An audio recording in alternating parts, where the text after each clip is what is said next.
तो इंसान मार कुटाई करता है, उसके साथ कैसे रह जाता हो, और ऊपर से ना खर्चे वगैरह पूरे करता हूँ। मैं उस इंसान के साथ बिल्कुल नहीं रह सकती। मैं घर वालों के पास गई थी, घर वालों ने मुझे ये कहा था तुम्हारा वहाँ से जनाजा ही आए, ठीक है। आपको पता है जो उनसे ऑफिस वाले लोग होते हैं, गलत माइंड होते हैं। अस्सलाम वालेकुम नाज़रीन, मैं आपका मेजबान अरसान। आज तो आप देखते हैं अमन बख्शन। आज हमारे साथ एक ऐसी बहन मौजूद है जो एक फलों वाली रेडी है, वहाँ पे फल बेच रही है, ये खरबूजा है, ये बेच रही है। ये जानते हैं इतने मर्दों में, इतने रोड के ऊपर, ये किस तरह से इन्होंने काम को चूज किया, किस तरह से सारे मामला हुए, क्या ऐसी मजबूरी कि ये इतने मर्दों में ये फल बेचने पे मजबूर है। अस्सलाम वालेकुम। अच्छा बहन बताइएगा, क्या मामला बने? आपने कोई अच्छी जॉब नहीं की, डॉक्टर हो गए, टीचिंग होगी, ऐसी कोई आपने जॉब नहीं किया, फल बेच रही है। घर वालों की मर्जी से मैंने शादी की थी, तो मुझे नहीं पता था वो इंसान कैसे था, जिसकी वजह से मैं उसके साथ रहती रही, लड़ाई झगड़े होते रहे। मुझे नहीं पता चला, मुझे लास्ट में जाके पता चला। मैंने अपने घर वालों से बात की, मैंने कहा ऐसे ऐसे बात है, आपने मुझे पहले नहीं बताया, उस इंसान का ये मसला है। तो उन्होंने मुझे कहा नहीं, हमने उसको पहले ऐसा कुछ नहीं था, अब हमें खुद जाके अब पता चला। मैंने फिर उनसे बात की, मैंने कहा मैं इसके साथ नहीं रह सकती। तो उन्होंने कहा नहीं आप इसके साथ रहेंगी। मैंने कहा ठीक है।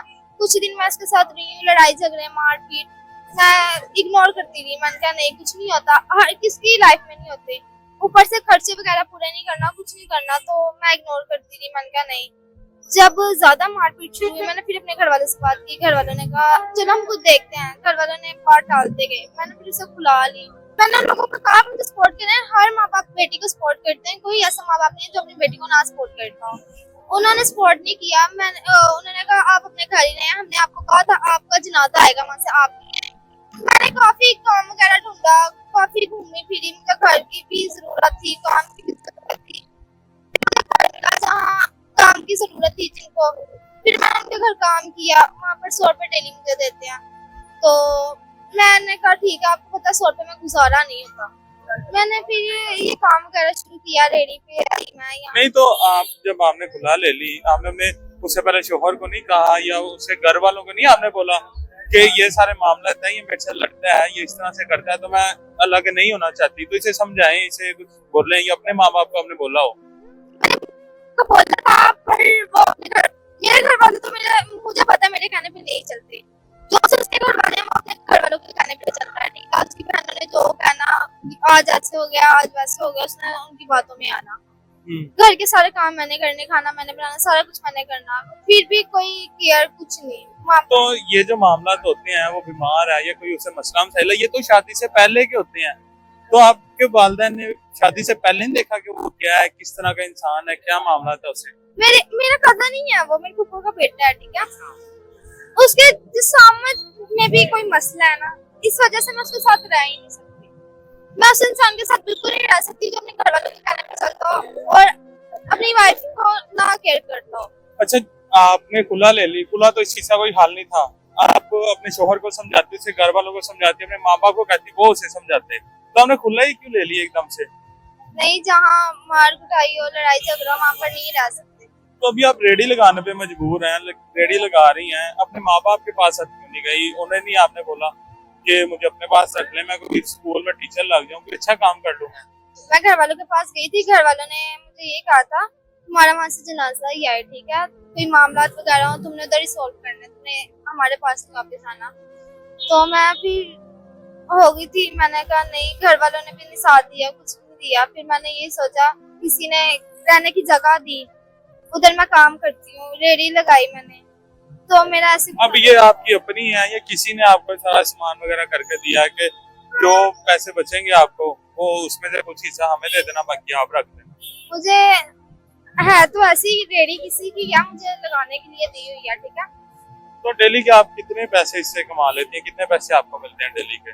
डेली का 500 रुपए देते हैं लोग। अच्छा 500 रुपये आपको मिलता है, तो गुजारा रहना किस तरह से आप करती है सारा अपना? मैं बहुत मुश्किल करती हूँ, इसमें मैंने रेंट भी देना होता है, किराया बिल, आपको पता है सारा कुछ करना होता है, तो बहुत मुश्किल है सारा कुछ। कितना आपका किराया, कितना बिल, कितना है, कैसे सारे मामला आप मैनेज कर रही हैं? बहुत मुश्किल से, अभी तक मैंने रेंट ही नहीं दिया, मेरे पे रेंट ही चढ़ा हुआ है इतना। मैं वो कोशिश करती हूँ, वो मैं कैसे दूंगी। कितना रेंट है आपके ऊपर जो अभी तक आपके हुआ है? 50,000 है। अच्छा 50,000 रेंट हो गया, आप काम भी करती हैं फिर भी 50,000 का रेंट है आपका? हाँ जी। तो अभी ये रेडी भी आपने लगाई है, आपने कोई हर औरत या लड़की जो होती है वो कोई अच्छा काम ढूंढती है, ऑफिस वाला हो जाए, स्कूल में बच्चों को पढ़ाने वाला हो जाए, तो रेडी है कोई समझ नहीं आई आपके काम की। आपको पता है जो उनसे ऑफिस वाले लोग होते हैं गलत माइंड होते हैं, वो गलत काम के लिए मुझे काम करने हैं वो, पर मतलब गलत डिमांड्स करते हैं। तो मैंने कहा इससे अच्छा मेन रोड है, अपना काम करूंगी, अपना खाऊंगी, किसी के इशारे पे तो नहीं चलना पड़ेगा। इससे अच्छा बंदा अपना खुद कमाए, अपना खाए। मतलब आपको यहाँ पे सही है कि 500 रुपए डेली का मिलता है, उसमें आप जैसे मर्जी करके गुजारा कर लेती हैं। अब जो रेंट चढ़ा हुआ है वो किस तरह से खत्म होगा आपका? ये समझ नहीं आ रही कैसे करूँ, अभी तक तो कोई हेल्प नहीं है, कुछ नहीं है। अच्छा मुझे बताएं कि आप ये करती हैं तो 5 माह का रेंट भी आपके ऊपर है, तो किस तरह से खत्म होगा 5 माह का रेंट? मैं डेली का 500 रुपए कमाती हूँ, उसमें मैंने खाना भी होता है, रेंट भी जोड़ना होता है, समझ नहीं आती कैसे करूँ आगे।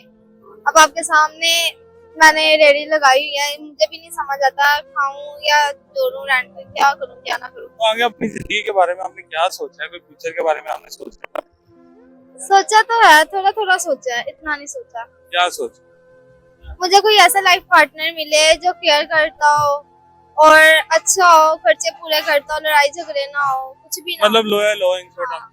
हाँ जी, लॉयर। और केयर करने वाला हो। हाँ जी। हमारे ओवर सीजन देखने वाले कोई अगर कहता है मैं आपके साथ शादी करके बाहर लेके जाना चाहता हूँ, तो उसकी उम्र भी थोड़ी ज्यादा होती है, क्योंकि अभी तो आप अकेली हैं। वो अगर आपको बाहर के मुल्क बुला लेता है तो उसमें कोई एतराज तो नहीं है आपको? साथ अच्छा हो, केयर करने वाला हो, एजेड का भी कोई मसला नहीं। ये तो नाज़रीन आपने सारी बहन की कहानी सुनी है कि किस तरह से शोहर के साथ भी इनकी जिंदगी नहीं बनी, माँ बाप ने भी निकाल दिया, उसके बाद अब यहाँ पे 500 रुपए दिहाड़ी पे काम कर रही है। इनका यही है कोई अच्छा इंसान मिले ताकि अपना घर बसाएं, आगे उनके साथ शादी करें, और जो भी इंसान के साथ आगे चलना चाहता है वो नंबर स्क्रीन के ऊपर चल रहा है, इस पर रब्ता करें। इसी के साथ इजाजत दीजिए, मिलते हैं अगली वीडियो में, तब तक